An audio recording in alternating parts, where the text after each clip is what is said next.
ಕಾಂಗ್ರೆಸ್ ಪಕ್ಷದ ವರಿಷ್ಠರು ನನಗೆ ಅಧಿಕಾರವನ್ನು ಸಿದ್ದರಾಮಯ್ಯರ ಮುಖಾಂತರ ಹಸ್ತಾಂತರವನ್ನು ಮಾಡಿದ್ದಾರೆ.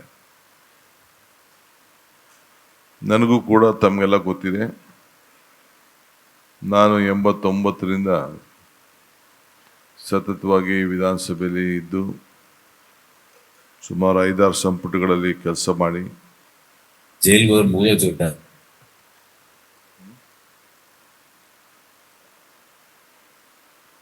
5-6 ಸಂಪುಟದಲ್ಲಿ ಕೆಲಸ ಮಾಡಿ ಜಿಲ್ಲಾ ಪಂಚಾಯತ್ ಮೆಂಬರ್ ಕೂಡ ಆಗಿ ನನಗೆ ಆದಂಥ ಅನುಭವ ಈ ಆಡಳಿತ ವ್ಯವಸ್ಥೆಯಲ್ಲಿ ಇದೆ. ಸೊ ಎಲ್ಲಿ ಯಾವ ಲೆವೆಲಲ್ಲಿ ಏನೇನು ಆಗ್ತದೆ ಅಂತೇಳಿ ತಾಲೂಕ್ ಪಂಚಾಯತಿ ಅಧ್ಯಕ್ಷನೂ ಆಗಿದ್ದೆ, ಜಿಲ್ಲಾ ಪಂಚಾಯತಿ ಮೆಂಬರು ಆಗಿದ್ದೆ, ಶಾಸಕನೂ ಆಗಿದ್ದೆ, ವಿರೋಧ ಪಾರ್ಟಿಲೂ ಇದ್ದೆ, ಡಿಸ್ಟ್ರಿಕ್ಟ್ ಮಿನಿಸ್ಟ್ರು ಆಗಿದ್ದೆ, ಉಪಮುಖ್ಯಮಂತ್ರಿನೂ ಆಗಿದ್ದೆ, ಈಗ ಮುಖ್ಯಮಂತ್ರಿ ಕೂಡ ಇದ್ದೇನೆ. ಸೊ ಯಾವ ರೀತಿ ಸಿಸ್ಟಮ್ ನಡೀತದೆ ಅಂತೇಳಿ ನನಗೆ ಅರಿವಿದೆ.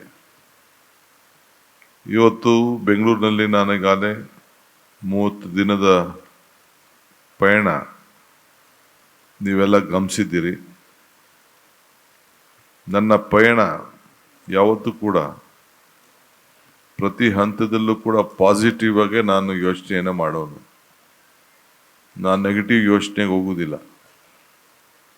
ನಮಗೆ ನಿಮಗೆಲ್ಲರೂ ಕೂಡ ಜನಪ್ರತಿನಿಧಿಗಳಿರ್ಬೋದು, ಇಲ್ಲ ಕಾರ್ಯಾಂಗ ಇರ್ಬೋದು, ಅಧಿಕಾರಿಗಳಿರ್ಬೋದು, ನಾವೆಲ್ಲ ಸೇರಿ ಒಟ್ಟು ಕೆಲಸ ಮಾಡಿದ್ರೆ ಮಾತ್ರ ಜನರ ಸಮಸ್ಯೆಯನ್ನು ಸ್ಪಂದಿಸಲಿಕ್ಕೆ ಸಾಧ್ಯ. ನಾವು ಜನ ನಮ್ಮ ಮೇಲೆ ಅಪಾರ ವಿಶ್ವಾಸ ವ್ಯಕ್ತಪಡಿಸಿದ್ದಾರೆ, ನಿರೀಕ್ಷೆ ಮಾಡಿದ್ದಾರೆ. ದೊಡ್ಡ ಅಪಾಯದ ಸಂದರ್ಭದಲ್ಲೂ ಕೂಡ ಈ ದೊಡ್ಡ ಬರಗಾಲ ಈಗಾಗಲೇ ಪ್ರಧಾನಮಂತ್ರಿಗಳು ಘೋಷಣೆ ಮಾಡ್ದಂಗೆ ಇಡೀ ನಮ್ಮ ಭಾರತದಲ್ಲೇ ಅದೊಂದು ಭೀಕರವಾದಂಥ ಬರಗಾಲ ಬರ್ತದೆ ಅಂತೇಳಿ ನಮಗೆ ಮುನ್ಸೂಚನೆಯನ್ನು ಕೊಟ್ಟಿದ್ರು.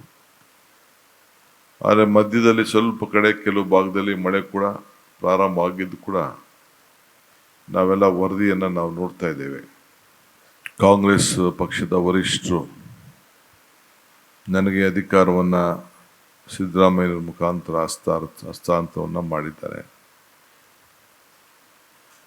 ನನಗೂ ಕೂಡ ತಮಗೆಲ್ಲ ಗೊತ್ತಿದೆ, ನಾನು 89ರಿಂದ ಸತತವಾಗಿ ವಿಧಾನಸಭೆಯಲ್ಲಿ ಇದ್ದು ಸುಮಾರು 5-6 ಸಂಪುಟಗಳಲ್ಲಿ ಕೆಲಸ ಮಾಡಿ ಜೈಲಿಗೆ ಹೋದ್ರೆ ಮೂಲೆ ಜೋಟ